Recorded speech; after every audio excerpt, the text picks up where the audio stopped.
Estamos próximos da estreia da série Percy Jackson e o Ladrão de Raios, e com a estreia também de 2 novos livros. Há um tempo atrás, O Sol e Estrelas, com Nico D'Angelo e Will Solance, tanto quanto Cálice de Deuses, eu vim aqui, é claro, fazer a minha parte de semideus e contar como é a história, o início de Ladrão de Raios. Para você fã que está há muito tempo sem ler o livro, eu vou contar elas de uma forma sucinta, sem contar sentimentos, reações. É apenas a história pura para você conseguir voltar a ter as lembranças dessa leitura e quando chegar na série não chegar muito perdido. Ou para você que também quer ingressar nesse mundo de semideuses, mas cuidado, se você for humano, continue. Agora, se você tem déficit de atenção e acredita que vê coisas estranhas, digo que você não prossiga nesse vídeo.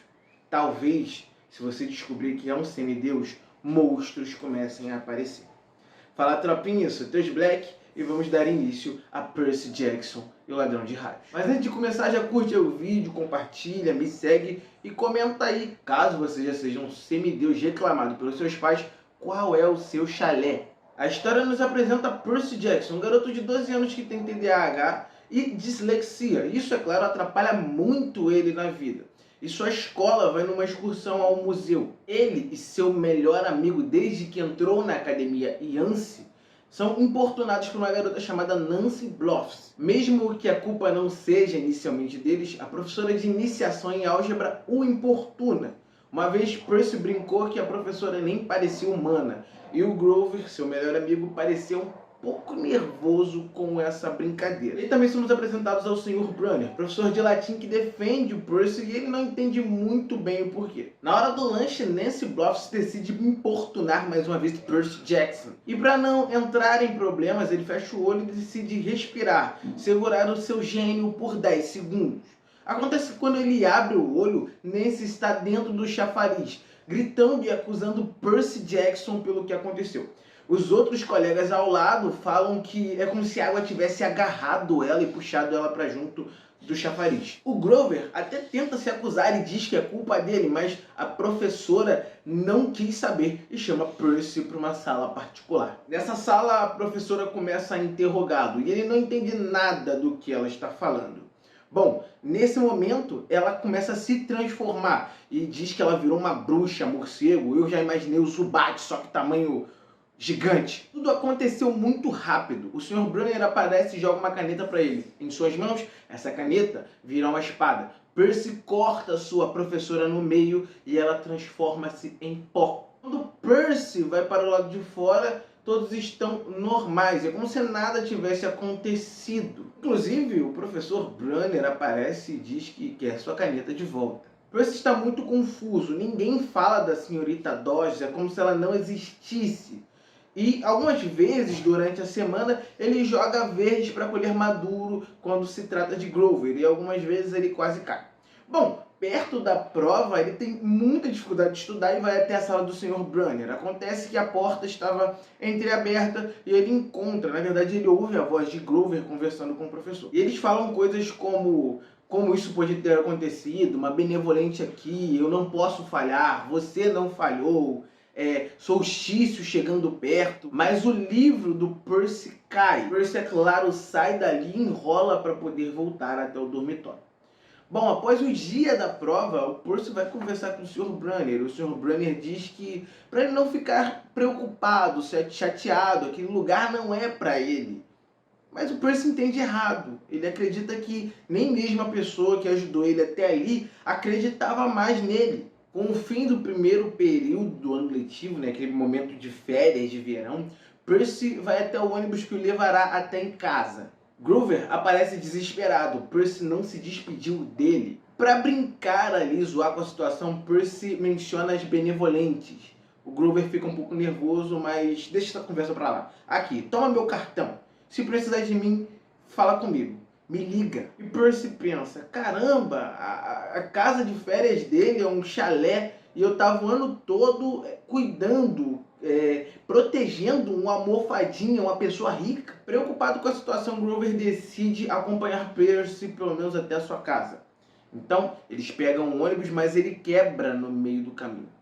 Com o calor do momento, Percy decide dar uma respirada. Tinham 3 coroas do outro lado da rua, da estrada, e elas estavam tricotando uma meia que parecia para um Godzilla.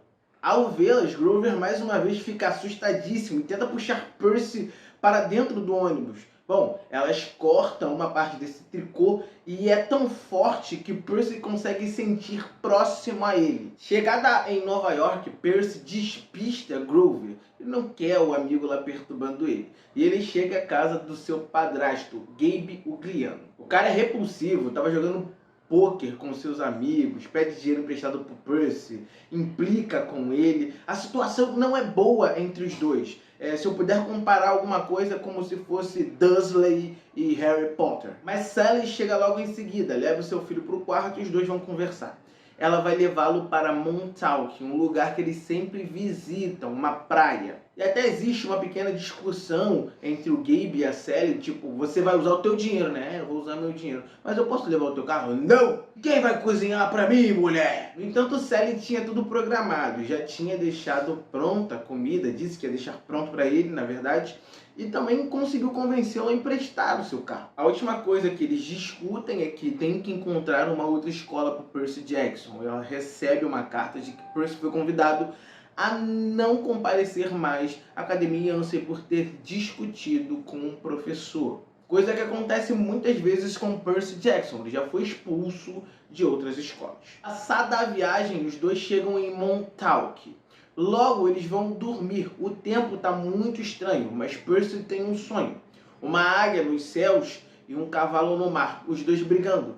Percy corre para impedi-los de uma gargalhada fatal embaixo da terra. Percy acorda. Existe uma tempestade, um furacão, tudo está acontecendo. A Sally também acorda e batidas na porta acontecem.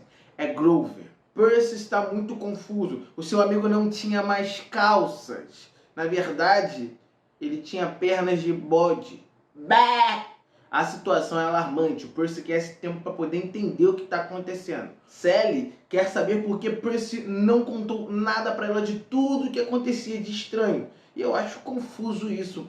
Quando você não conta a verdade pra ele, mulher. Grover diz que eles precisam sair dali urgentemente, algo está perseguindo eles. E é então que eles pegam o carro de Gabe e fogem. Uma chuva forte está rolando, eles estão viajando às pressas. Percy quer saber pra onde é que eles vão, e se ele diz que é pro acampamento que o pai dele queria mandá-lo desde o início. O acampamento que separaria os dois. A situação é que Sally sempre contou por Percy que o pai dele teve que sair, se mudar. Ele foi para o mar e nunca mais voltou. Analogia boa para cigarro, né? Estavam próximos da colina, desse lugar, desse acampamento.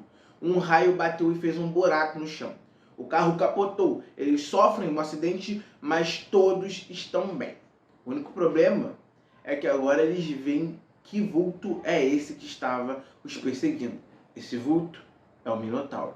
Grover está desmaiado. Sally pede para que ele pegue ele e vá até o final, até passar daquele pinheiro. Percy se recusa, então Sally tem que ensiná-lo a torear, a sair da frente do Minotauro no último segundo, até porque ele não sabe mudar a sua rota. No entanto, desprevenida, Sally é pega pelo Minotauro e quando ele aperta em suas mãos, ela explode em chuva de areia de ouro. Percy fica furioso. Ele vai até o monstro, pula, salta, dá cambalhotas, até que o monstro se prenda em uma árvore. Ele consegue se soltar, um de seus chifres ficam presos. Percy pega esse chifre e consegue acertar o monstro. Ele vira pó. Percy está cansado. Seu psicológico está abalado, mas ele tem que carregar o seu amigo. E ele anda até chegar na frente de uma casa grande depois da colina. Até que ele vê uma garota loira e desmaia. Percy Jackson ficou desacordado por 2 dias, e enquanto dormia ele dava pequenas acordadas, e uma pessoa, uma garota loira, essa mesma garota que ele viu antes de desmaiar, tentava lhe perguntar: que coisa é essa de solstício que você está falando aí, solstício de inverno? Fala comigo. Mas Percy logo desmaiava em seguida. Quando ele realmente acordou, quem estava na sua frente era Grover. Ele teve que explicar tudo o que aconteceu até que Percy realmente caiu na ficha do que o que vivenciou foi real. Inclusive ele cogita dormir nas ruas até ter idade suficiente para se alistar e servir. A única coisa que Percy tem agora é um espólio de guerra, o chifre do Minotauro, uma coisa que fica após você matar um monstro. E agora Grover lhe explica também a sua função inicial. Ele é um sátiro buscador. Sátiros são colocados em escolas para detectar pessoas como Percy. Para a recuperação de Percy, Grover entrega a ele um líquido dourado. Esse líquido se chama ambrosia. E quando você bebe, você sente o gosto das coisas que você mais gosta. O sátiro leva o nosso jovem até a Casa Grande. Lá, ele revê o Sr. Brunner com muita alegria, mas também conhece o Sr. D. Logo de cara, os dois já não se entendem. Brunner diz que seu nome na verdade é Quirrell e que ele só usou esse pseudônimo para conhecer Percy Jackson quando Grover informou sobre ele. Neste momento, Quirrell também apresenta a garota que ajudou e cuidou de Percy enquanto ele dormia, Annabeth. O que o Percy pensa? Caramba, ela deve me achar foda com esse chifre na mão porque eu matei um Minotauro. Qual é a primeira coisa que Annabeth diz? Você baba enquanto dorme. Percebendo que o Percy foi pouco instruído sobre o seu mundo pela sua mãe, Quirrell tenta explicar tudo, que deuses existem e que deuses descem para copular com humanos e que Percy é fruto de um desses. O D tenta beber o seu vinho no meio da sua conversa. O vinho se transforma em Diet Coke. Ele reclama da maldição de seu pai. Percy pergunta quem é seu pai e ele diz Zeus. O Percy debocha dele nessa hora. Percy se pergunta, Zeus, seu pai? Então você é um deus? Os olhos de Dioniso começam a brilhar. Percy tem visões de várias formas diferentes de morrer. E é naquele momento que ele começa a acreditar que o cara realmente é um deus. Sabendo que não pode matar um moleque, apesar de querer muito devido às situações onde estão colocados, o Sr. D, que agora também descobrimos ser o deus Dioniso, acaba partindo, deixando toda a explicação chata nas mãos de Quirrell. Quirrell rapidamente explica a Percy que os deuses se mudaram. Eles vivem em Nova York. Assim como o polo de poder já foi Grécia, Roma e França, agora o polo de poder Estados Unidos, eles moram entre nós. Quer dizer, entre eles lá, né? Estados Unidos da América. Lester Papadopoulos já disse que os deuses podem vir para o Brasil. Tá me entendendo? Ao completar essa afirmação, Quirrell levanta de sua cadeira de rodas. E é aí que nós percebemos. Ele é um centauro. Quirrell decide apresentar o chalé a Percy Jackson. E caminhando, ele vê vários jovens de camisas laranjas olhando para ele cheio de expectativas. O garoto que matou o Minotauro. Continuando a caminhada, Percy olha alguém fechando as janelas do sótão da Casa Grande. Bom, ele pergunta para Quirrell quem foi que fechou, quem mora ali. E Quirrell disse que nada de vivo mora lá. É um prazer conhecê-los, yo! Peço as minhas sinceras desculpas, não consegui cumprimentá-los quando nossos olhares se cruzaram. Olha, eu levei um baita susto, sabiam? Faz quantas décadas que eu não vejo pessoas de carne e osso. Tudo que cruzou aqui até agora foram só navios fantasmas. Foi muito assustador, sério! Vamos, minha gente, não façam cerimônia. Podem entrar, vamos conversar com calma. Uma das coisas interessantes para se falar sobre o acampamento Meio Sangue é que eles tiram seus sustentos da venda de morangos. Percy pergunta a Quirrell o que vai acontecer com Grover. Quirrell diz que Grover tem sonhos, ambições grandes demais e que falhou em sua missão, já que foi Percy que carregou ele até a Casa Grande, segundo o Conselho dos Cascos Fendidos. Bom, Percy pergunta se ele não pode ter uma segunda chance, e Quirrell diz que essa foi a segunda chance dele. E aí fala que ele ainda é novo, ele ainda tem 28 anos. Mas calma, para sátiros, essa é a idade proporcional de um colegial. Percy segue tirando dúvidas, ou pergunta sobre a existência do mundo inferior, talvez pensando em sua mãe. Quirrell lhe informa sobre as demais coisas do acampamento. A floresta, onde eles fazem a captura das bandeiras, o refeitório, onde eles se alimentam, mas também fala sobre a magia que cerca o local, e que lá não são afetados pela chuva. E é aí que Percy chega no local mais interessante, os chalés. Eles fazem um formato de U. Na ponta, Zeus e Hera, os que não têm nenhum integrante, justamente porque são deuses casados. Qualquer formação de um deles daria na criação de um deus. Poseidon ao lado, e não tem o de Hades, porque, bom, deus do mundo inferior. Talvez o clima fique um pouco esquisito. O de Artemis, no caso, também não tem ninguém, mas é porque é uma deusa donzela. Passar perto do chalé 3, Percy se identifica, mas Quirón o puxa para continuar o passeio de conhecer o acampamento meio-sangue. E é aí que a ficha do Percy Jackson caiu. Caramba, você é Quirón, o treinador dos semideuses. Calma, você não devia estar morto? E outra, ficar esse tempo todo treinando semideuses não é chato demais, não? Quirón responde que sim, ele deveria estar morto, mas tem um convênio aí com os deuses, que enquanto for necessário, ele vai treiná-los e ser eterno. Mas na segunda questão, às vezes entediante, mas nunca chato. Quando chegam perto do chalé 11, Quirón entrega Percy a Annabeth. Agora é ela que fará esse serviço e vai apresentá-lo ao chalé 11, aonde ele ficará alojado. Lá dentro do chalé, Percy é apresentado não só aos integrantes, como também ao representante desse chalé, Luke Castellan. Luke pergunta se ele é indeterminado ou definitivo. Percy fica confuso, pergunta o que é isso,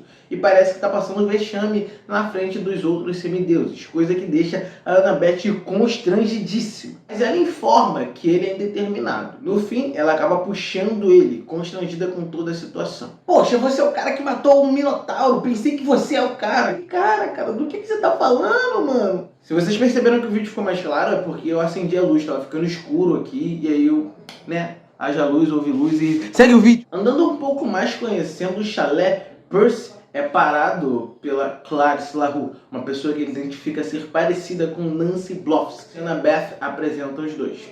Percy, essa é Clarice, filha de Ares. E como Percy é debochado, ele fala: Ares, o deus da guerra?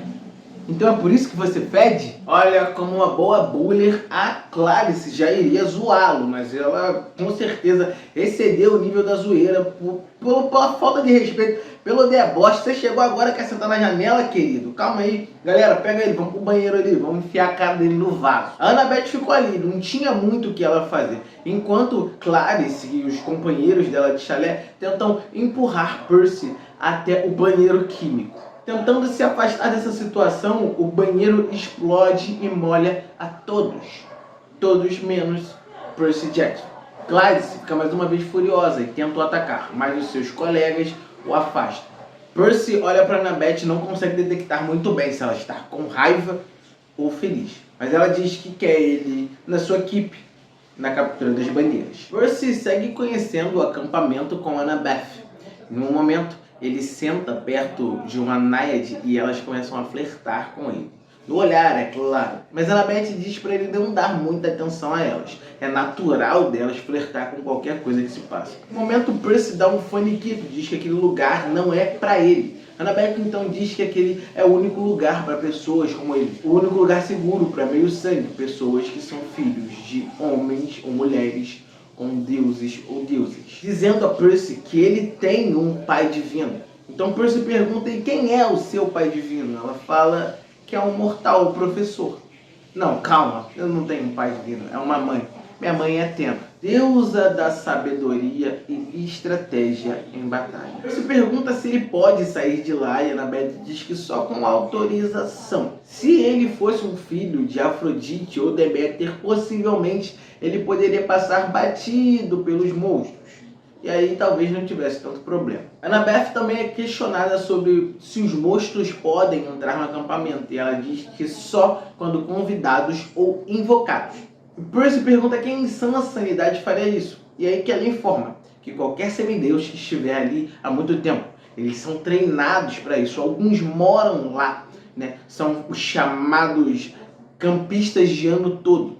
E aí, treinando para isso e morando lá a vida toda, irmão, tudo que eles querem é esse pouquinho de aventura, de adrenalina. Inclusive, a própria Annabeth é uma campista de ano inteiro, já que ela não mora mais com seu pai. Ela também diz que no final do ano eles recebem uma conta em seu cordão que conta quantos verões eles passaram ali. E para os campistas de ano todo, eles conseguem excursões ao Monte Olimpo.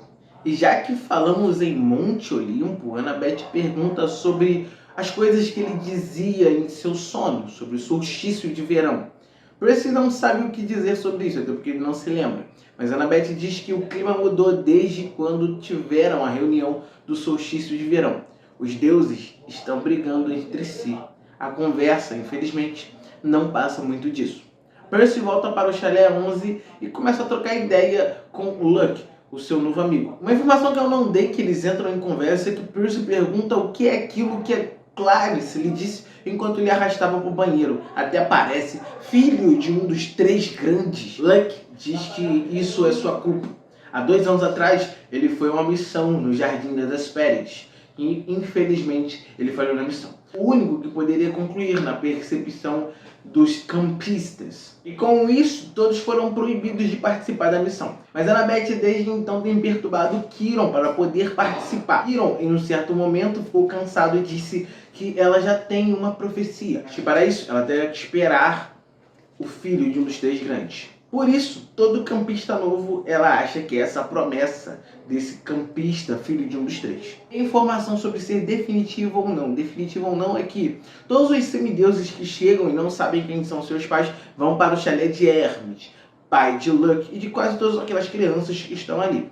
Porque ele é o deus das estradas, deus dos mensageiros, e recebe qualquer um. Até serem determinadas, eles ficam ali no chalé de Hermes. Caso sejam, vão para o chalé. Caso não sejam, eles ficam ali. E não significa que eles sejam filhos de Hermes, tá? Agora vamos à hora da janta. Todos vão para o refeitório. O lugar é dividido em mesas por chalé. Grover estava na mesa do deus Dioniso junto com seus filhos, Pollux e Castor. Ninfas passavam lá doidadas colocando comida nas mesas de todos e tudo que precisava fazer era pedir que elas colocavam. Percy pediu uma coca azul e isso ele recebeu. Quando ele estava pronto para desfrutar da sua janta, todos se levantaram. Percy, é claro, acompanhou sem entender muito bem o que estava acontecendo. E é aí que ele descobre que a primeira safra, tudo que eles recebem de primeiro, a primícia, ou se vocês podem até pensar fazer alusão como o dízimo das igrejas, sabe? Tem que ser oferecido aos deuses. E ele ficou furioso com isso, ele nem sabia que era o pai dele, mas tudo bem. Quando ele coloca essa oferenda a quem quer que seja o seu pai, o cheiro sobe e ele entende talvez por que os deuses gostam de sentir o cheiro daquela fumaça. Quando terminada a refeição, o Sr. D ele se levanta e faz um anúncio. Sexta-feira teremos a captura das bandeiras, mas também recebemos hoje um novo campista. Peter Johnson. Percy tenta se dar bem no acampamento. Todos os dias ele tem aulas de grego antigo com Annabeth. No entanto, ele não se dava bem em nenhum tipo de atividade a não ser canoagem. Enquanto isso, os semideuses mais antigos tentavam adivinhar quem era a parte divina dele. Ele teve seu primeiro treino de espadas com o chalé 11. E como na falta de companheiro, ele teve que ficar com Luke. Todos os colegas debocham e brincam com a cara dele. Luke era o espadachim mais experiente. Luke ensina um tipo de atividade e Percy realiza de primeira, desarmando Luke. Por um momento ele percebe que talvez o semideus tenha ficado furioso, chateado, incomodado com ele tendo o desarmado. A cara dele, no caso, volta ao normal e ele chega pra ele e fala: não, vem cá, me mostra de novo. E nessa tentativa de mostrar de novo, Percy não foi bem sucedido. Ele brinca: sorte de principiante. Sexta-feira de manhã, dia da captura das bandeiras. Percy passeia com Grover e algumas informações eu já dei sobre Zeus, Poseidon não terem filhos nos chalés, as deusas, donzelas, mas Percy pergunta para Grover: Zeus e Poseidon não tinham filho pra caramba? Grover explica que os filhos dos deuses mais poderosos influenciavam muito na vida dos humanos mortais. Inclusive, a Segunda Guerra foi causada pelos filhos de Poseidon e Zeus contra o filho de Hades. Depois disso, eles fizeram uma promessa sobre o rio Estige de que nenhum deles teria mais nenhum filho. No entanto, Zeus veio a transgredir. E ele teve uma filha chamada Thalia. Chegando perto do acampamento, ela teve uma atitude altruísta. Para retardar os monstros, ela fica e os enfrenta. Ela, infelizmente, foi morta. Zeus se compadecendo de sua filha e dando um lugar seguro para os semideuses, acaba transformando Thalia em pinheiro.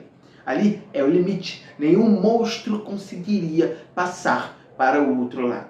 Importante dizer que os monstros foram enviados por Hades, chateado, puto, revoltado com Zeus ter transgredido o seu juramento. E em meio a toda essa conversa, Percy começa mais uma vez a pensar em sua mãe, em salvá-la. Grover percebe essa situação e manda ele tirar essa ideia da cabeça. A noite cai e é chegada a hora da captura das bandeiras. Hermes e Atenas estão juntos.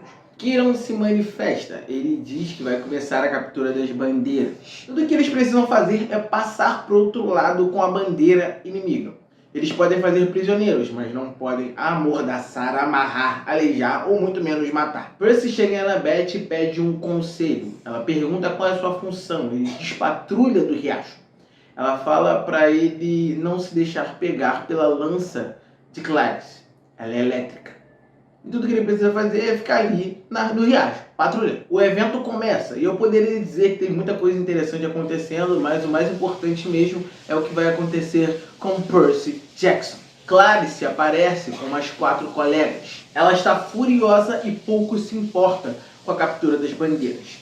Os 4, ou melhor, os 5, batem muito em Percy, mas em um dado momento ele cai na água. Esse lugar rejuvenesce ele. Ele fica mais forte e começa a bater em Clarisse e todos os seus irmãos. Luck passa correndo com a bandeira. A bandeira se transforma de Ares para Hermes. Todos os aliados ficam felizes e começam a pular. Annabeth tira o boné. Então Percy percebe que ela sempre esteve ali e ficou vendo ele apanhar. Percebendo também que foi uma isca para Clarisse. E antes mesmo que ele pudesse se revoltar contra a situação, Annabeth fica curiosa com um corte que ela viu dele. Pede para ele sair da água e voltar e ver algo acontecendo. Ele se curando, ele ficando mais cansado ou mais forte. As engrenagens começam a mexer na cabeça dela. Supletivo. Entretanto, um cão infernal aparece, pula sobre Percy. Uma rajada de flechas é solta. O monstro vira pó. Percy não entende muito bem o que está acontecendo. Ele levanta e todos estão se ajoelhando. E é então que ele olha para cima. E acima dele brilha holograficamente um tridente. Salve Percy Jackson, filho do deus dos mares e oceanos. Bom, é claro que depois disso Percy se muda para um outro chalé. Mas isso afasta ele de todos. Ninguém quer contato com ele. Nem mesmo Clarisse. Um dia ele acorda e tem um jornal falando que ele sequestrou a sua mãe. E Gabriel Gliano está o xingando. Ele passa a ter aulas de esgrima sozinho com Luck. Enquanto nas aulas de grego antigo, Annabeth fica resmungando como ela não percebeu antes. Enquanto dorme, Percy tem mais um sonho. 2 barbudos se degradando enquanto gritam devolva-me o que foi roubado. Debaixo do chão, uma gargalhada sempre nefasta. Percy acorda com as batidas de Grover. Grover informa que o Sr. D quer vê-lo na Casa Grande. Chegando lá, o Sr. D já está reclamando, dizendo que se fosse por ele já teria transformado Percy em um golfinho e mandado de volta para o seu pai. Mas Quirón o lembra que essa não é a função dele. Então ele diz que se Percy estiver lá, quando ele voltar, ele vai fazê-lo. Enquanto isso, ele vai para uma reunião emergencial no Olimpo. Quirón oferece a Percy uma missão. Percy pergunta se é sobre algo que foi roubado. Algo que ele tem vislumbres em seus sonhos e informações trocadas com Annabeth. Quirón continua dizendo que o que foi roubado foi o raio mestre de Zeus durante o solstício de inverno, mas que ele acredita que o ladrão foi Hades. No entanto, não é tão fácil assim. Os deuses estavam brigando. Para Zeus era muito aparente que foi Poseidon e Poseidon queria desculpas. A situação se complica quando Poseidon reclama Percy como seu filho. Zeus agora acredita que Percy é o ladrão de raio, agora que foi reclamado por ele. Enquanto é claro que Poseidon quer a ajuda de seu filho. Percy fica irritadíssimo com a possibilidade de Hades ter sequestrado a sua mãe. Quirón o manda para o sótão. Lá ele vê diversos espólios de guerra, mas tenta entender como o oráculo funciona. Em dado momento, fumaça começa a sair do oráculo e aquele ser começa a falar com ele. E é nesse momento que eu vou pegar o auxílio do livro para poder ler para vocês o oráculo dado a Percy Jackson. Você irá para o oeste e enfrentará o Deus que se tornou desleal. Lá irá encontrar o que foi roubado e o verá devolvendo em segurança. Será traído por aquele que chama de amigo e, por fim, irá fracassar em salvar aquilo que mais importa. Voltando, Percy conta Quirion qual foi o oráculo, qual foi a profecia. Ele pergunta se ele aceita a missão. Percy, é claro, aceita. E agora precisamos de mais 2 ao seu lado. Claramente um deles é Grover, mas a terceira já se ofereceu para a missão. Annabeth tira o boné, ficando visível, e fala: "E aí, cabeça de alga?" Enquanto ele retruca o apelido dizendo: "Fala, sabichona." Mentira, é sabidinha.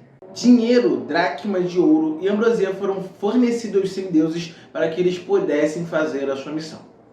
Argos os levaria até a rodoviária para que assim eles pudessem pegar um ônibus direto para Los Angeles, o que eles acreditavam ser os portões do submundo. Antes que partissem, Lucky aparece para se despedir. Entrega a eles um All-Star alado, pedindo para que Percy o use. Percy, no entanto, não vai poder entrar nos domínios de Zeus, mesmo que seja um voo de leve, suave e que só passe do chão. É preferível não arriscar. Então ele entrega esse All-Star para o sátiro Grover, que faz ali o plano de voo, um teste, e se dá muito bem. Percy lamenta por não ter um item mágico para levar. Bom, itens mágicos são fornecidos dos deuses para os seus filhos a fim de agraciá-los. Por exemplo, Annabeth tem o seu boné que a permite ficar invisível. Clarisse LaRue tem a lança elétrica. E é aí que Quirion se recorda: caramba, como é que eu posso ter esquecido? Ele entrega a caneta a Percy Jackson. Quando Percy tira a tampa, ela se transforma numa espada. Essa caneta ele conhece muito bem. Foi usada por ele para destruir a senhorita Doches. Quirion diz que essa caneta foi feita de bronze celestial e era de seu pai. Ela tem uma história trágica, mas foi dada a ele como presente. O nome dela? Anaclusmos, ou contra a corrente. Bronze celestial é inútil contra humanos, mas contra monstros ela é mortal. E ele também explica que, colocada a tampa da caneta, ela volta a ser uma caneta normal. Mas assim, no momento em que ele perde essa caneta, ela volta ao seu bolso. Talvez demore um pouquinho de tempo, dependendo da distância. Quirion também deve lembrar que Percy pertence aos 2 mundos. Logo, ele pode ser afetado tanto por armas de monstros ou de deuses, quanto de seres humanos. Que mundo é esse tão cruel que a gente vive? A covardia superando a pureza. Com medo de falhar na missão, Percy pergunta a Quirion como era na época de ouro, na Era de Ouro. E Quirion diz que nem é tão velho assim para isso, mas que os seres humanos não serviam para nada a não ser aperitivo dos titãs. E que eles começaram a evoluir apenas quando Prometeus lhe concedeu os fogos. Mas a civilização veio quando os deuses se interessaram pelos seres humanos. Que tipos de interesses são esses, seus deuses? Será que seria um baseball bat? Durante a viagem para a rodoviária, Percy e Annabeth começam a se estranhar. E Annabeth começa a se perguntar se ela fez certo em vir nessa missão, talvez isso dê errado. Percy pergunta porque ela diz que existem 2 situações de rivalidade entre a deusa Atena e o deus Poseidon. Uma delas é que a deusa encontrou Poseidon e sua namorada na época copulando no seu templo. E o segundo é a disputa por uma cidade ao qual um dos 2 se tornaria patrono. É claro, Atena ganhou e a cidade recebeu seu nome. Chegando na rodoviária, enquanto esperam Argos comprar os bilhetes, Percy arranca um cartaz que tinha seu rosto. Um misto de sentimentos vem, o Grover percebe o que é e explica para o Percy o que é essa ligação empática que ele tem. Ele consegue sentir todas as emoções que Percy tem no momento. E ele sabe que Percy está pensando na mãe e fala do sacrifício de Sully quando casou com Gabe Ugliano. Quando Percy chama ele de Gabe cheiroso, não é à toa. O cheiro dele é tão pungente, tão repugnante, que consegue afastar e disfarçar o cheiro de Deus dentro do Percy. Ou seja, tudo que a Sally tem passado é para poder proteger o seu filho. A viagem começa e, passado um tempo, eles veem 3 senhoras vindo até eles. Bom, os semideuses percebem que são as benevolentes, as 3 juntas. Tisífona, Megara e Alecto se aproximam. Uma pequena conversa começa entre os semideuses. Annabeth tem medo de que essa missão termine. Terminar a missão é pior do que morrer para ela. Quando Grover relata que se essa missão acabar, a terceira chance dele também acaba. O boné de Annabeth, então, é colocado em Percy Jackson. Ele passa pelas benevolentes. Elas começam a atacar o menino bode e a semideusa. E perguntam aonde está. Percy não consegue se segurar e se revela. A briga continua. Eles vão para fora do ônibus. O ônibus explode. Todo mundo sai correndo. Percy consegue acertar uma das fúrias. Enquanto fogem para um bosque, Alecto ameaça o garoto. Mas enquanto os semideuses se aprofundam no bosque, algo martela na cabeça deles. Bom, elas pediram para devolver algo, o que não fazia muito sentido, até porque elas roubaram o raio mestre de Zeus. Elas não, né? O mestre delas roubou o raio mestre de Zeus. E isso soava um tanto quanto estranho. Nossos heróis se perdem no bosque, mas encontram uma loja, Empórios de Jardim da Tia M. Lá, eles começam a sentir o cheiro da comida e, claro, vão usar a sua lábia para poder descolar um ramo. Mas o Grover sente um cheiro estranho e parece um pouco apreensivo.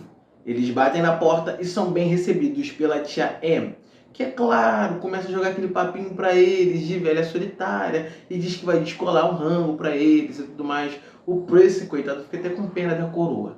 Ela entrega um lanche ali para eles e começa a continuar a falar da sua vida solitária. Ela aparentava ter muito interesse em Percy Jackson, mas a Annabeth, coitada, ela repudiou a garota.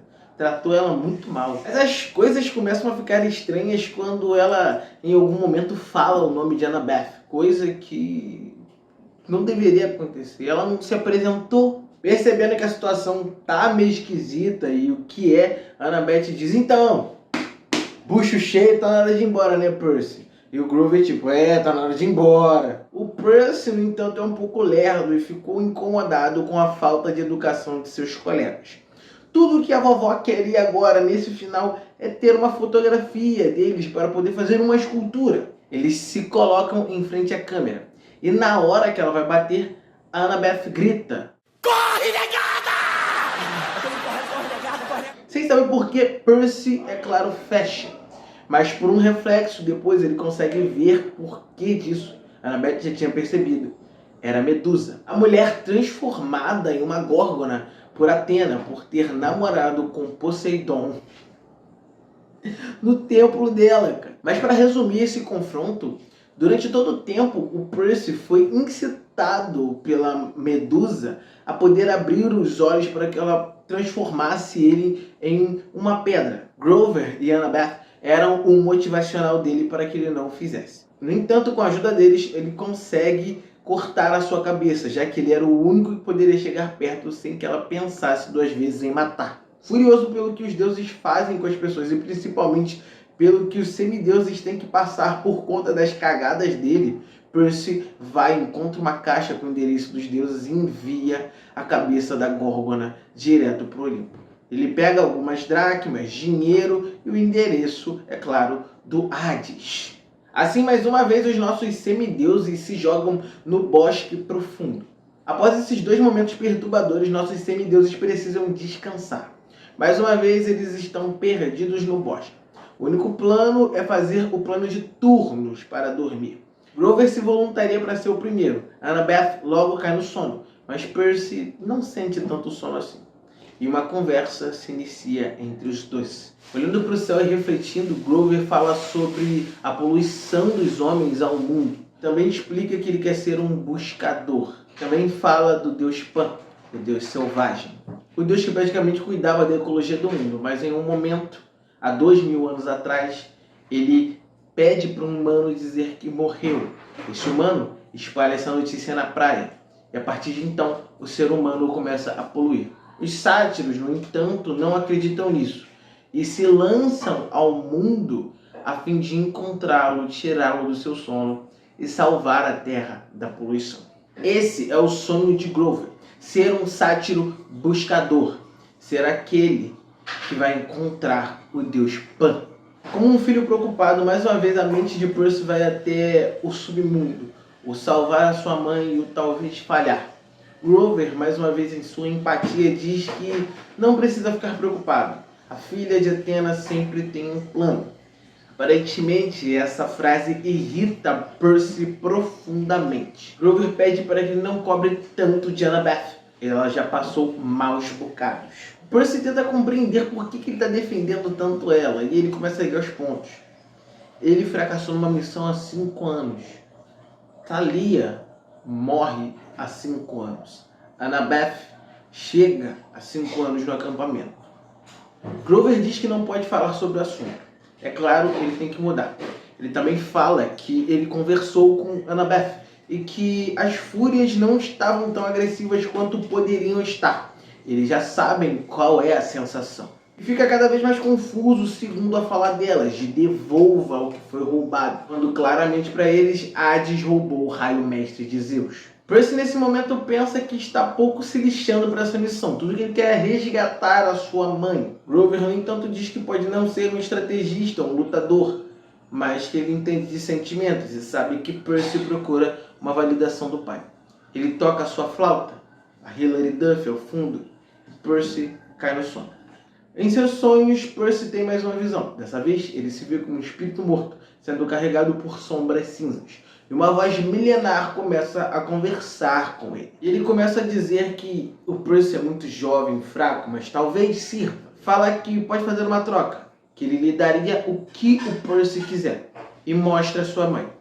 Mais uma vez, ele aperta e tudo se desfaz em areia de ouro. Ele fala para o ajudar, para levar até ele os itens. E isso vai dar um golpe contra os deuses, que não lhe deram nada. Mas Percy é acordado. O café já está esperando. Annabeth parece estar resmungando e Grover conversa com um cachorro.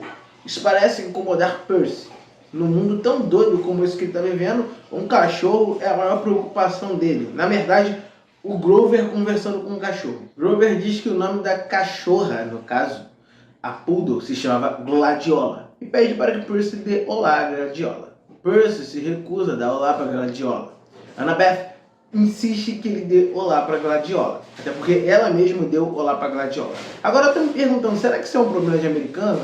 Será que só brasileiro fala com cachorro e com planta? Calma, eu já vi algumas séries, eu acho que americano também fala com cachorro. Planta eu não sei. Percy, por insistência, dá oi Gladiola. E talvez agora entendemos por que dessa insistência. Gladiola é uma cadela de rico. Ela foge porque os seus patrões são muito dondocas. E ela quer viver uma vida de aventuras.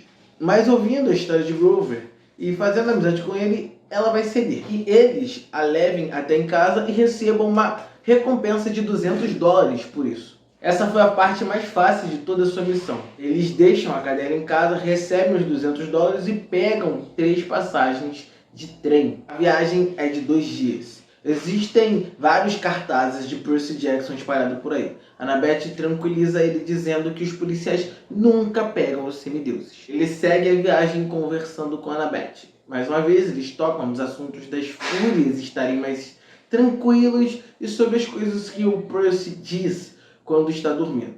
Mas a conversa mais sensível vem agora, quando Percy pergunta se Annabeth deixaria seu pai no Tártaro, e ela diz que sim, tranquilo, porque por decisão dela, ela saiu de casa quando sentiu que ele não queria na sua vida.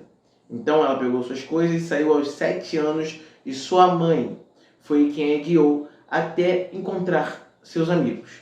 Annabeth também revela seus sonhos com arquitetura quando passam pelo arco de Denver. Percy, animado com a situação e querendo ver sua amiga feliz, é claro, fala para que eles venham a descer para poder ver. Annabeth se empolga. Eles sobem o elevador com uma coroa, com um chihuahua e uma família. Lá ela fala de tudo que é possível falar. O problema vem quando eles vão embora. O elevador não cabe todo mundo. Percy fica para trás, diz que vai numa próxima. Enquanto eles descem, a mulher começa a se transformar. Não só a mulher, como também o chihuahua. Ele vira uma quimera. A família ao lado, que também estava esperando, não entende nada. Para segurá-los, Percy se afasta. A dona do chihuahua era Equidna, mãe dos monstros. Zeus a liberou para ir atrás do ladrão de raio, coisa que ele não faz muito. Percy luta com a Quimera, mas só consegue ver uma escapatória: pular para o rio Mississippi. A monstra instiga ele, porque consegue só enxergar um fim: a morte. Ele também não vê outra forma, então ele ora a seu pai e pula. Percy bate na água. Ele não esperava sobreviver, mas pior que isso, ele não esperava continuar seco. A partir dali, ele vai fazer alguns testes. Tudo que ele toca fica seco na hora. Mas uma forma feminina começa a se aproximar. Ela é uma mensageira de seu pai. Ela pede que ela venha o agradecer.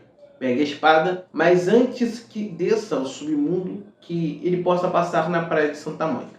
Infelizmente, por enquanto ela não pode ficar por muito tempo e some. Percy também sobe, procurando os seus amigos. Uma criança o avista e fala: mãe, tem uma criança saindo da água, ele está seco. Mas a mãe pouco se importa, ela está mais preocupada com a confusão que deu no arco de Denver. Annabeth e Grover localizam seu amigo e tentam sair dali. É confirmado que o garoto que sequestrou a mãe, Percy Jackson, foi quem explodiu o arco. Enquanto isso, a mulher daquela família estava sendo cuidada numa ambulância e conta a história de um cachorro gigante que cospe fogo. Até que ela vista Percy e diz: foi ele ali! Percy, Annabeth e Grover então saem correndo. Antes que prossigam a viagem, Annabeth sugere que eles venham entrar em contato com o acampamento do Meio-Sangue. Percy fica confuso, até porque semideuses não podem usar telefones celulares. Isso é como se fosse uma antena para os monstros. Annabeth então esclarece: mensagem de Isa. Eles vão até um lava-jato e lá eles são capazes de fazer um mini arco-íris com uma borracha, uma mangueira d'água contra a luz. Eles jogam um dracma e pedem para que a deusa envie a mensagem deles ao acampamento Meio-Sangue. Luke aparece, no entanto eles queriam Kiron. Annabeth fica constrangida, mas um carro entra tocando hip hop altíssimo. Annabeth pede que Grover venha ajudá-la. Eles entregam a mangueira a Percy e ele é o único que em um momento pode conversar com Luke. Percy conta rapidamente tudo o que aconteceu a Luke. Luke diz que Kiron vai lamentar não poder ouvir isso, mas também informa que a guerra vazou entre os semideuses. Afrodite, Ares e Apolo estão do lado de Poseidon, enquanto todos os outros estão do outro lado. Eles tomaram partidos e estão caindo na porrada. Eles também discutem rapidamente a possibilidade do sumiço do raio. E Luke diz que a pessoa tem que estar invisível para poder fazer isso. Os dois param, se olham e os dois pensaram a mesma coisa. Mas Luke diz: não. Annabeth não, quando a gente fala muito tempo, é impossível ser Annabeth. O tempo está acabando, a ligação falha. E Luke diz que, para dizer a Grover que dessa vez nada de errado vai... A conversa acaba. Annabeth e Grover aparecem e Percy diz tudo o que aconteceu. Conforme os semideuses param em uma lanchonete, eles pedem o seu lanche para a garçonete, mas ela percebe o que está acontecendo e pergunta se eles têm dinheiro. Antes que a conversa possa ficar mais estranha, o tempo para. Um motoqueiro aparece, ele entra e já senta do lado da Annabeth. Ele informa para a mulher que pode trazer o que eles quiserem e ele vai pagar. E entrega a ela dracmas. Ela olha para ele um pouco confusa, até porque dracmas não são mais usadas. Apesar da mulher continuar confusa, ele puxa sua faca, como se estivesse ameaçando. Na verdade, ele está. E ela, é claro, sai e se retira para preparar o lanche dos semideuses. Percy tem sensações esquisitas sobre ele e os dois começam a se estranhar. Essa sensação é a mesma que talvez sentiu com Clarice no acampamento Meio-Sangue. Então, ele percebe que está na frente de Ares, o deus da guerra. Ele lhe oferece uma missão. Percy, é claro, recusa. Annabeth e Grover parecem estar assustados com a situação. Ares prossegue a conversa dizendo que ele tem que pegar um escudo no parque aquático Walter Land. Percy mais uma vez recusa, dizendo que ele deve pegar ele mesmo, mas parece que ele está com medo de algo. Ares fica furioso, mas Ares prossegue, dizendo que caso ele cumpra a missão, ele pode conseguir roupas limpas, comida, transporte e informações sobre a sua mãe. Até porque ele sabe de sua missão. Zeus o mandou para caçar o ladrão de raios. E ele diz que Hades foi quem roubou. Um plano básico de guerra. E ele informou isso a Poseidon. Com um piscar de olhos, o deus da guerra some. Percy queria prosseguir, mas sabe que talvez não possa fazer nada sobre isso. Em frente ao parque aquático, Eles pulam a grade, encontram lá uma lojinha de souvenirs, roupas, shorts, mochilas, e é claro, eles vão pegar tudo, porque, mano, já estão muito sujos, tá na hora de dar uma trocada no vestuário. A missão dada por Alice é pegar de volta o escudo que ele esqueceu no parque aquático. Ele tava lá dando uma namorada e Percy ficou puto com a situação, chegando a ofender a namorada de Alice. Annabeth pede para que ele não venha ofendê-la, até porque ela pode ser pouco temperamental, explicando que ela é a deusa da beleza, Afrodite. Ele pergunta se ela não é casada com o deus Hefesto, e os dois amigos dizem, e daí? Quando encontram o local que Ares informou o túnel do amor, Percy pede para que Grover dê suporte aéreo enquanto ele e Annabeth vão no barquinho. Bom, Annabeth fica constrangida. Parece que ele é pouca telha, ele entende muito bem a situação. Ele não estava constrangido até que ela informou, né? Tipo, vai ficar meio estranho nós dois aqui no barquinho do amor. Encontrar o que foi perdido é fácil. Percy, no entanto, vê também o lencinho, quase pega. Annabeth fala, não fica tocando nessas coisas de Afrodite não, pode ter magia. Quando Percy pega um escudo, tem algo escrito embaixo, Eta. É uma armadilha. Annabeth se sente traída por sua memória. Desde os tempos antigos, Hefesto tenta humilhar o casal de amantes, tentando expor eles a todo o Olimpo. Percy volta rápido para o barquinho. Os copídeos que estavam em volta começam a jogar flecha. Redes de ouro também começam a ser jogadas para todos os cantos. A parada fica muito doida, a cabeça dos cupidos começa a se abrir e ver que tem câmeras. Robôs de aranhas começam a subir pelo barco. Annabeth fica paralisada. Um anúncio informa, em 1 minuto eles seriam transmitidos para todo o Olimpo. Percy pede para que Grover vá até a casa de máquina e desligue tudo. Enquanto isso ele pensa, existe água, dutos, túnel, e Grover já informa que não consegue fazer muita coisa. Percy se esforça, a contagem começa a zerar. A água explode e o barco é impulsionado para frente. No entanto, outros 2 barcos estão destroçados na frente da saída. Percy tem um plano e pede para Annabeth se concentrar. Ele diz que no ponto da contagem dele, ela deve pular. Annabeth entende, mas sabe que ela é melhor em física. Então ela diz, não, quando eu contar. Eles esperam. O ponto onde ele diria já tinha passado. E aí existe um momento onde Annabeth diz, pula. Eles pularam e foram impulsionados quando o barco bate nos outros barcos quebrados, abrem um portão. Só que eles passam da água e quase batem no chão feio se não fosse por Grover, que os segura de cima e faz com que eles venham cair rodopiando. Mesmo assim, eles batem com força no chão e ralam algumas partes do corpo, mas poderia ser pior. Poderia. Percy está furioso, ele odeia ser feito de trouxa. Logo, ele tem um encontro com Deus. Encontrando Deus, Percy se torna mais afetado pelo seu poder. Deus e semideus se alfinetam, mas ele faz o que prometeu. Ele encontrou para eles um meio de locomoção. Infelizmente, é um caminhão do zoológico. Mas também informa para Percy que sua mãe não está morta. Ela foi levada ao Hades. Ele também lhe entrega uma mochila com roupas, mantimentos, dinheiro, e os semideuses e Sátiro entram. Lá, eles percebem que a situação está muito ruim para os animais. Eles são maltratados num nível altíssimo, a ponto de ter nabos ao lado do leão e perto do antílope carne para ele comer. Eles, é claro, fazem algo para melhorar a estadia daqueles animais ali e se sentam para descansar. Nessa conversa, a situação de Grover, Luck e Annabeth é esclarecida. Até porque Percy conta primeiro o que aconteceu na sua conversa de mensagem de Isis.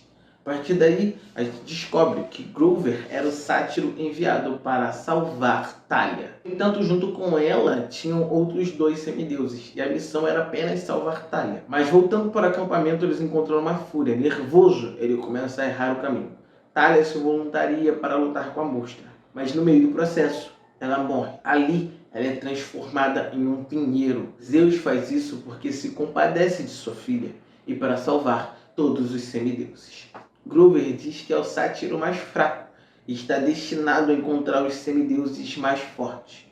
Percy já diz que é um dom natural e que ele está destinado a encontrar o deus Pan. Em seguida, Grover cai no sono, mas isso permite que Percy e Annabeth possam conversar. A semideusa fala sobre o colar de contas e até a dedeira de faculdade de seu pai. que em um dado momento ele escreveu uma carta de desculpas, tentou morar com ele de novo, mas a sua madrasta continuava a mesma. Logo por isso não conseguiu conviver com eles. A conversa tomou outro rumo e eles pensam, caso haja uma guerra, é triste pensar que eles estariam de lados opostos. E Annabeth reafirma, dizendo que mesmo assim ela estaria do lado dele, porque ele é seu amigo. Os dois caem no sono. Percy mais uma vez tem uma visão. Ele viu uma garota em uma sala de aula sendo recriminada pela professora. Ele sabe que a garota é Thalia. O sonho muda mais uma vez. Dessa vez, uma voz, aquela voz funesta, fala com uma outra que ele reconhece, mas não sabe muito bem quem é. Essa voz funesta, no caso, percebe que o semideus está lá e eles ficam incomodados com a situação. Mais uma vez, Percy é transportado e pode ver a sua mãe em uma forma sólida presa. Percy Jackson é acordado porque os caminhoneiros vão fazer uma pausa para dar uma amostra grátis de maus tratos aos animais. Escondidos, Percy ouve a zebra. Ele percebe então que ele pode falar com equinos. O dom possivelmente vem por seu pai ter criado os cavalos. Percy então liberta todos os animais. Grover dá a bênção de Pan, que vai fazer com que eles encontrem selva, água fresca e um lugar para descansar. Logo em seguida, eles fogem para um hotel. O hotel e cassino Lotus. Os semideuses correm até chegar numa esquina. Lá, um homem os convida para entrar no hotel e cassino Lotus. Os oferece um cartão que dá acesso a vários brinquedos e a quartos no 4001. Nesses quartos havia de tudo, e quando os semideuses se encontraram, eles falaram, vamos ao recreio. Uma das coisas em que a gente tem que se atentar é que antes de descer, Percy jogou a mochila que Ares o deu fora, achando que não precisaria mais daquilo. E algumas coisas ao qual ele começou a se esquecer. Eles passam horas se divertindo. E o Percy começa a achar alguma coisa estranha quando ele estava jogando um jogo de tiro. E o rapaz, Gillian, começa a soltar gírias que já não são dessa época. Ele pergunta em dado momento em que ano eles estão. E o Gillian diz 1966. Percy fica perturbado e começa a perguntar para as outras pessoas. Cada um dá um ano diferente. Ele se recorda da missão, se recorda da sua mãe e se esforça para lembrar qual é o nome dela. Ele encontra Annabeth, tenta tirá-la do jogo e ela não quer sair, esperneia. Ele fala do mundo inferior da missão e nada acontece, até que ele fala das aranhas peludas e grandes, e aí que ela fala, mano, quanto tempo a gente está aqui? Nem o Percy sabe dizer quanto tempo eles estão ali. Então eles encontram Grover. Esse aí não queria sair de jeito nenhum e estava matando humanos no jogo de caça-servos. Vendo que os jovens estavam saindo, o atendente tenta oferecer um cartão Platinum e fala que abriram uma extensão no Hotel Cassino Lotus. Mas os nossos semideuses são persistentes e saem. Eles percebem que o clima mudou. Percy procura os jornais e eles ficaram lá 5 dias no Hotel e Cassino Lotus. Faltava um dia para o solstício. Annabeth então dá a ideia. Que tal a gente entrar no táxi e falar, vai, toca para Los Angeles? Bom, o taxista é mais esperto. Ele sabe que 3 crianças não podem fazer isso tão fácil. Pergunta, você sabe quanto é de distância de lá para cá e quanto de dinheiro é gastado? Eles perguntam se ele aceita cartão de crédito de hotel. Ele diz que alguns passam.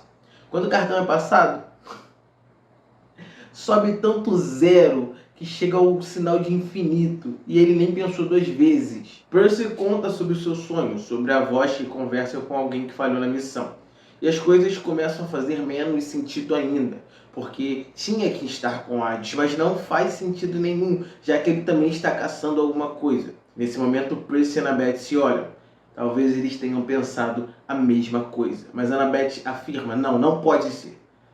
Só pode ser Hades. Então ela tenta se convencer disso. Quando ele chega no pier, ele começa a devanear sobre Montauk. Bom, a pergunta é por que ele está ali e o que ele deve fazer ali. Ele começa a andar na água, vai submergindo.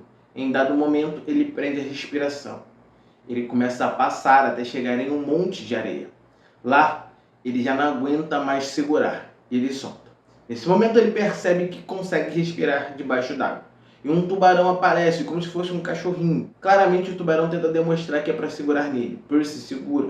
E ele é levado até um pouco mais à frente, ou melhor, mais abaixo, nas profundezas. Ele chega a um lugar parecido com um canyon, só que debaixo d'água.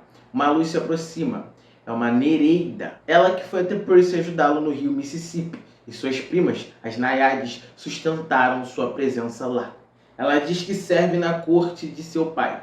Percy então se lembra de rostos na época que ia para Montauk quando criança, observando no mar. Mas isso passa e ele se irrita. Porque se o pai dele tem tanto interesse, então por que não ele sim uma Nereida? A Nereida diz que os deuses sob contrato não podem interagir diretamente com os seus filhos. Então ela está lá por intermédio dele. E foi lhe entregar um presente, uma dica e um aviso. O presente são 3 pérolas para ele apertar quando estiver em apuros. Tudo que é do mar volta ao mar. O conselho é ouvir o seu coração. Caso contrário, ele pode acabar perdendo o que ele mais quer. E o aviso é não receber presentes de estranhos. Engraçado, ele acabou de receber o presente de uma estranha. Quando Percy volta à tona, ele conta de tudo o que aconteceu. E Annabeth até lembra de um provérbio grego que diz que todo presente dado tem um preço. Andando por Los Angeles e tentando descobrir aonde é o endereço, na verdade, onde é o tal estúdio Mac, Morte ao Chegar, Percy Jackson tira dúvidas com as pessoas. Ele, no caso, é confundido com o dublê de um filme. Não confundido, ele se faz fingir que é, já que é uma pessoa reconhecida e procurada. Ele olha para a TV e estão entrevistando Gabe Cheiroso. Gabe fala muito mal dele, mas a mulher traz uma outra perspectiva depois de uma foto das crianças com Ares, aonde a garçonete diz que o homem estava ameaçando as crianças. Talvez esse cara esteja envolvido com isso. Curioso é ver que Percy percebe crianças ricas que fingem ser malvadas, assim como Nancy Blosky. Essas crianças, no caso, assaltam as pessoas. E eles vão tentar assaltar os nossos semideuses. Percy pega sua contracorrente e acerta ele. É claro, o garoto se assusta, mas logo percebe que nada aconteceu. Bronze Celestial não acerta humanos. Percy e seus amigos correm muito até encontrar uma loja aberta. Eles entram e se escondem lá. Os jovens passam, olham, não os veem e continuam. Os semideuses são surpreendidos por alguém atrás deles. Essa pessoa é o dono da loja, Crosta. Ele diz que os garotos são levados, mas acabam atraindo muitas pessoas para a loja, já que várias dessas pessoas se escondem dele. Ele os convida para experimentar sua cama. Percy está pronto para dizer que não, mas Grover já se jogou em uma.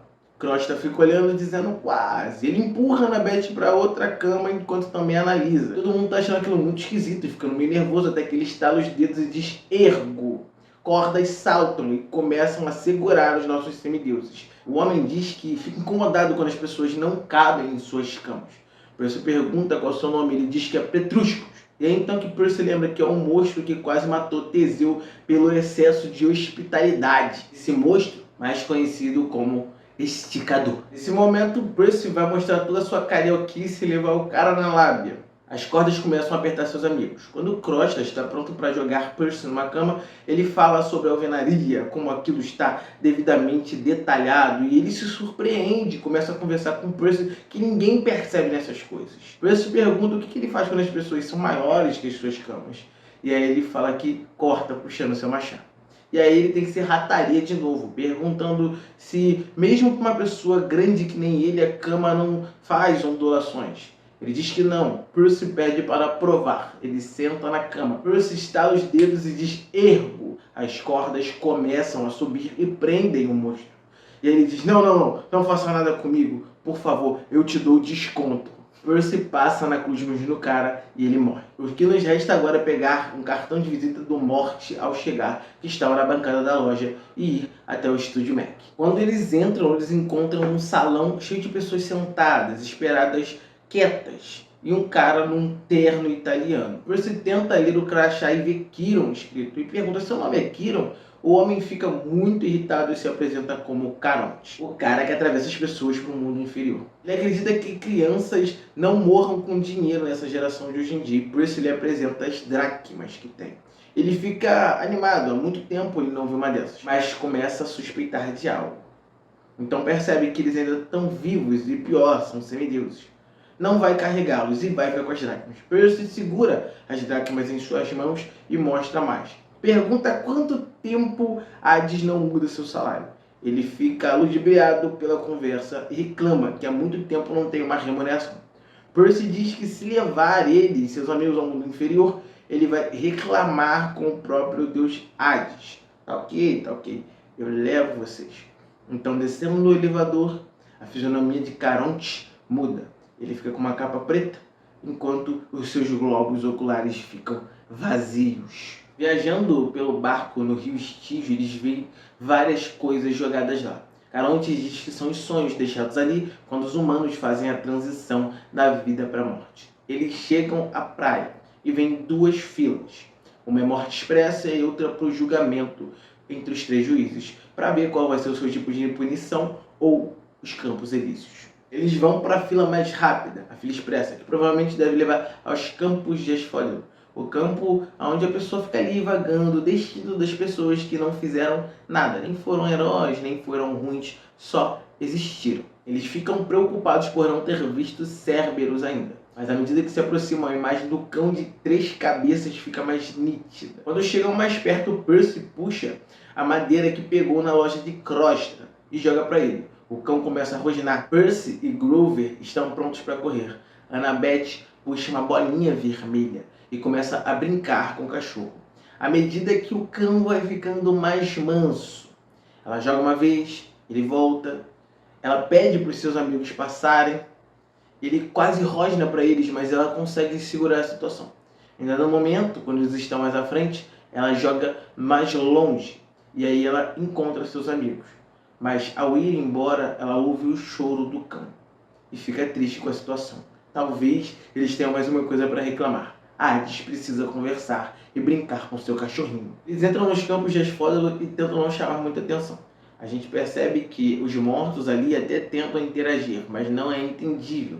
Logo depois eles se irritam e vão embora. Existem ghouls, que são os monstros de segurança. Em outro momento eles veem o pastor que morreu. Pessoa que descobriram antes da morte dele que estava desviando dinheiro para os seus bolsos. Percy pergunta se ele é pastor e não devia estar acreditando em outra coisa. Grover diz que mesmo após a morte os humanos são teimosos e não significa que ele não esteja vendo o que acredita. Ou seria, possivelmente, ele está sendo torturado por demônios ali. Mas também viram uma morada linda, um lugar com uma fila pequena, os Campos Elíseos. E era lá que Percy sabia que queria morar quando morresse. O destino para aqueles que reviveram 3 vezes e se tornaram heróis. Talvez você só possa passar para os Campos Elíseos após destruir o Muro das Lamentações. Calma. Série mitológica errada. Olhem, o Muro das Lamentações. Ceia! Eles conseguiram! Há um grande buraco no Muro das Lamentações! É inacreditável. É um poder extraordinário. À medida que se aproximavam do castelo de Hades, eles viram as fúrias. Sabiam que elas estavam ali esperando. Mas algo aconteceu. Grover começa a ser puxado para o castelo com o seu tênis. Em um dado momento, o seu tênis faz um desvio. Está indo para um buraco, para as profundezas. Annabeth grita para que ele tire os tênis. A situação fica difícil. Ele se agarra a uma coisa. Um dos tênis foge. Percy e Annabeth vão ajudá-lo a segurar. Ele estava muito próximo daquilo que Annabeth e Percy reconheceram como Tártaro. Eles os seguraram. O tênis fugiu, deu meia volta e chutou os dois, voltando para o Tártaro. Percy, Annabeth e Grover começam a se afastar, quando o Tártaro dá uma grande respirada. Quando o sopro parou, Percy conseguiu ouvir uma voz. Era antiga, milenar. Ele conseguiu entender uma coisa ou outra. Percy se apresenta a Hades e pede de volta ao Raio Mestre de Zeus. Hades fica furioso com a audácia do jovem e mostra que também foi roubado. Percy então começa a conectar as coisas. O elmo das trevas some, o Raio Mestre some à medida que a mochila dele vai ficando mais pesada. Hades percebeu que o garoto vinha em sua direção e deixou de enviar monstros. Percy fica confuso, até porque vários monstros foram atrás dele, mas nenhum deles foi enviado por Hades. Hades agora é quem pede o Raio Mestre seu elmo. Percy reafirma que não está com ele. A sua mochila mais uma vez pesa.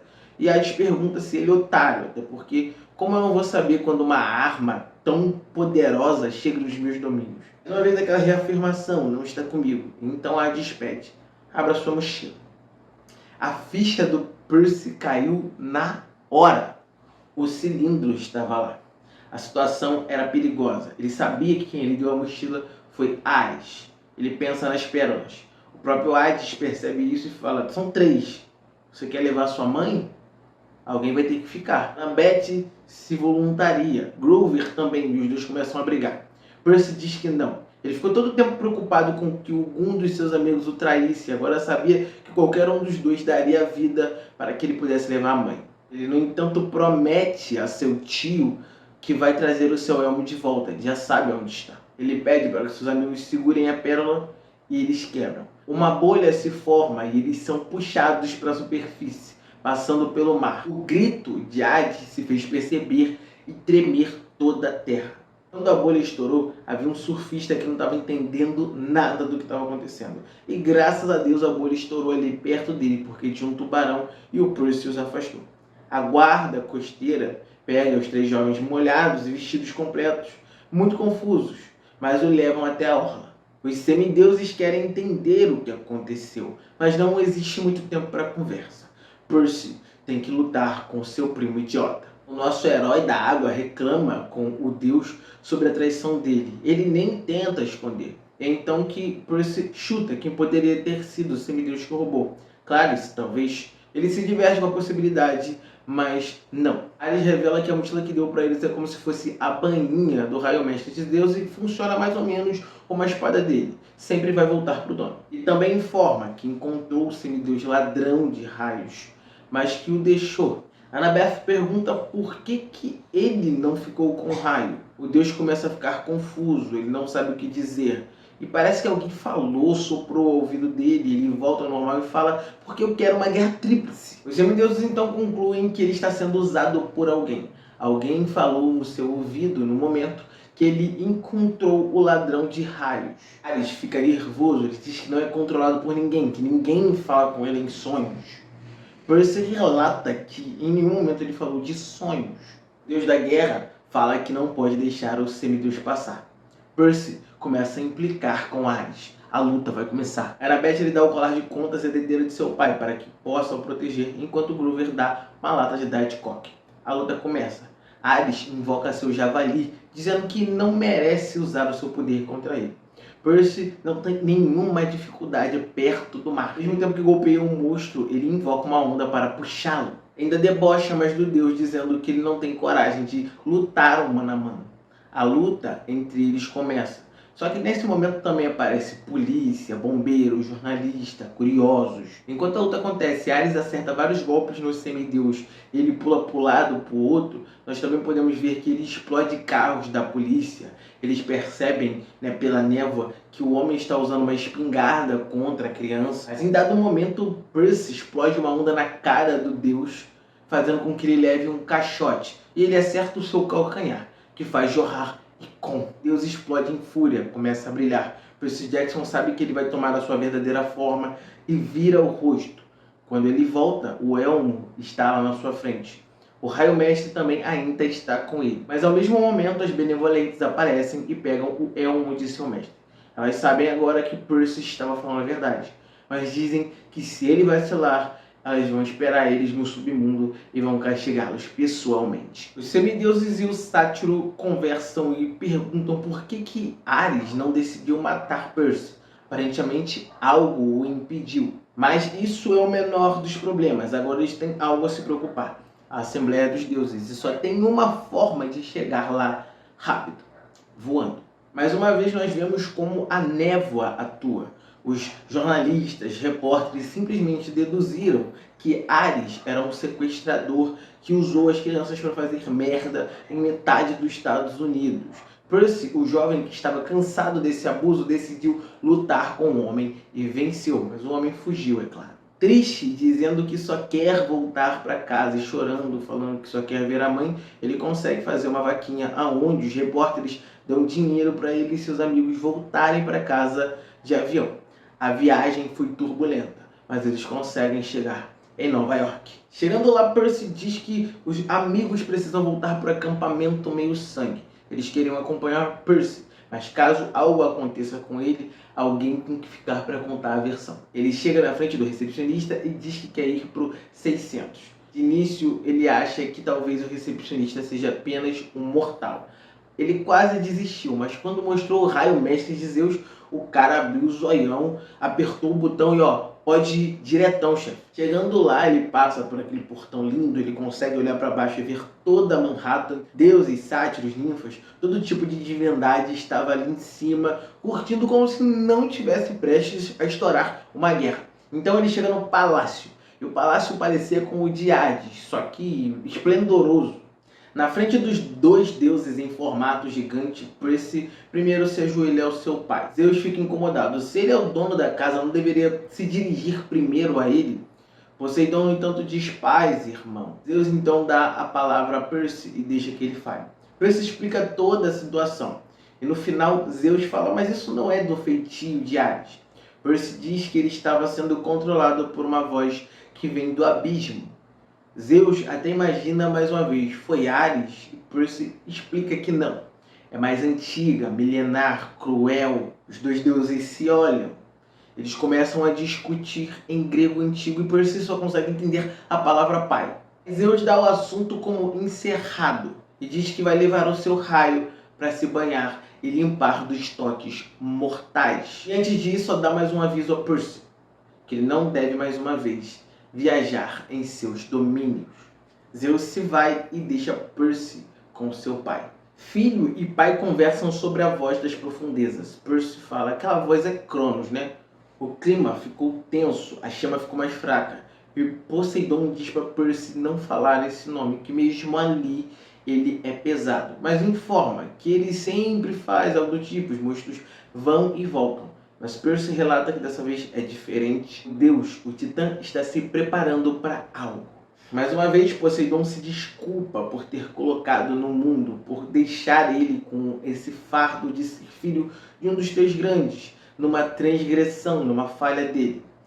Percy fica chateado e não entende muito bem o que o pai quis dizer quando Poseidon só queria dizer que ele está sob um jugo.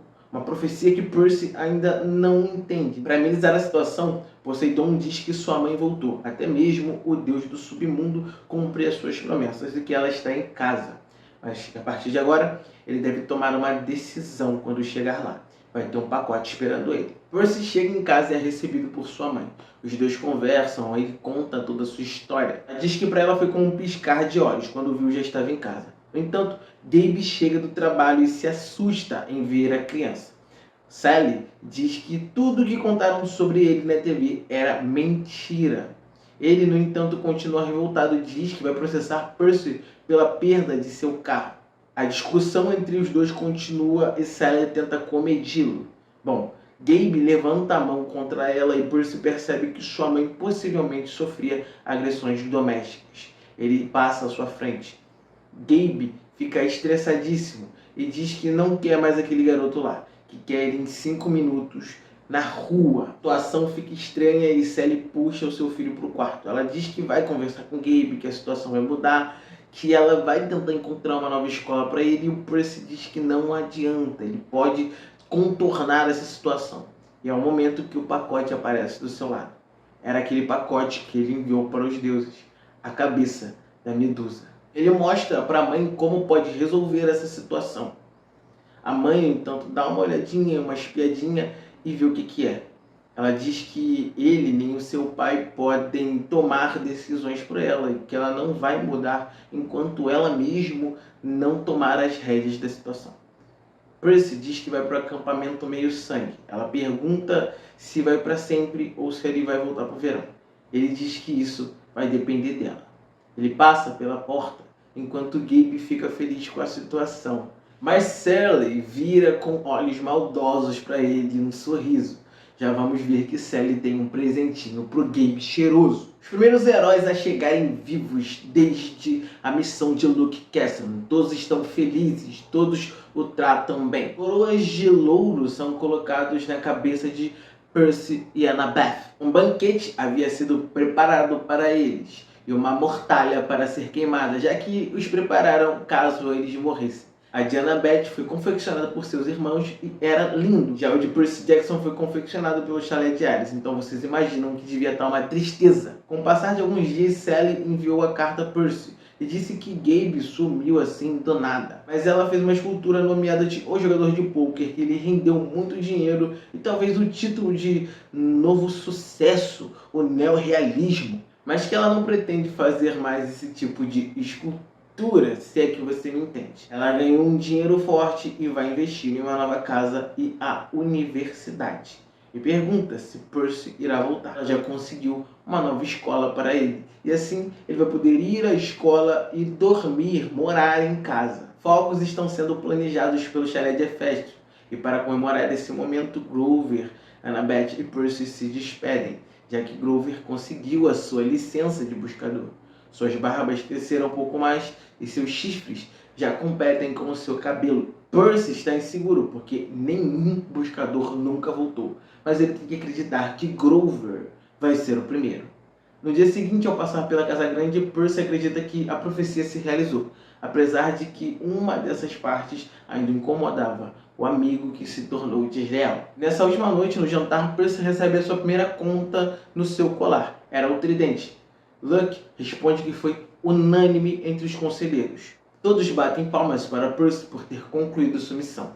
E Annabeth é empurrada para o lado dele. Na manhã seguinte, Percy recebe uma carta do Sr. D, perguntando se ele vai ser um campista de ano todo. Caso contrário, ele precisa avisar, porque senão as arpias de limpeza vão destruir ele e tudo que tiver lá. Pensando em muitas coisas, Percy vai até a Arena dos Espadachins. Lá ele encontra Luck desferindo golpes pesados aos pequenos manequins e fala: "O que eles fizeram pra você, cara?" Percy percebe que a espada de Luck é diferente. Luck apresenta ela. Diz que o nome é Mordecostes. Um lado de aço celestial e o outro de aço temperado, para ferir os dois. E algumas coisas começam a ficar estranhas para Percy. Desde a sua volta da missão, Luck tem agido um pouco distante. E ele ainda puxa um refrigerante Coca-Cola, coisa que é estranhíssima. Não existe Coca-Cola normal no acampamento. Luck o convida para treinar na floresta. Chegando em certo ponto, Luck diz que sente saudade das missões e pergunta se Percy também. Por um minuto, Percy diz que não, e o Luck só dá aquela estreitada e o Percy fala: "Ah, tá bom, ok, eu gosto." Ele demonstra ser muito chateado com tudo que aconteceu. A morte de Thalia, ele ter treinado a beça para quando só voltar da missão tratarem tudo como se fosse um recreio. A lata de Diet Coke que ele estava bebendo foi jogada no mato. Isso, para aquela situação, é tremendamente desrespeitoso. Para eles que viviam na natureza, perto de vários faunos, ninfas, e que isso não deveria ser feito, parece um tanto ilegal. Não é só ilegal aí, galera. Não jogue lixo no chão. Vocês querem que o mundo acabe? Como é que o Deus Pan vai poder voltar? Você percebe que a forma como ele fala é como se não fosse mais voltar. Ele diz que levou Percy ali para dizer adeus. Um escorpião enorme sai do chão.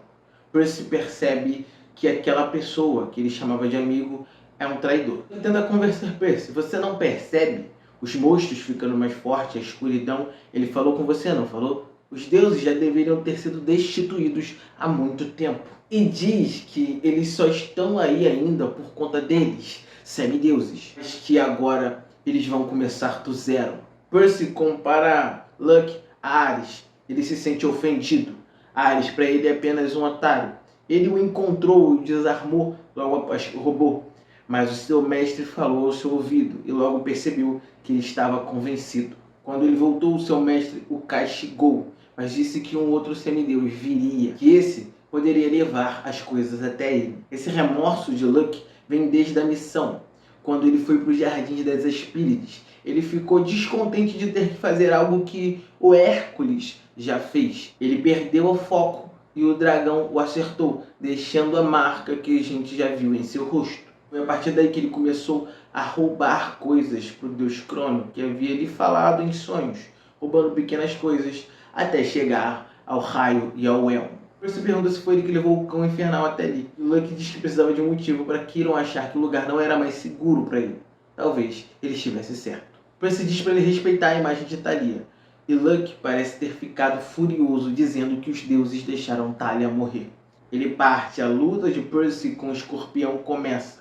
Percy acerta o escorpião, mas quando ele se desfaz em pó, percebe que também é acertado. Ele corre até o redento, mas o veneno é muito forte, ele não consegue se recuperar. então ele precisa correr até o acampamento, mas não consegue chegar tão longe. Chega o suficiente para onde as ninfas estão e desmaia.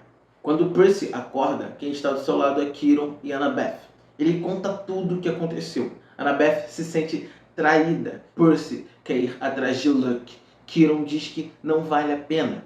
Percy sabe que o problema é por conta de Cronos. Quirrell pede para ele acalmar, descansar. Ele vai treiná-lo e torná-lo o maior herói se ele deixar. Percy pergunta se a profecia que Quirrell tem é sobre ele, é sobre Cronos.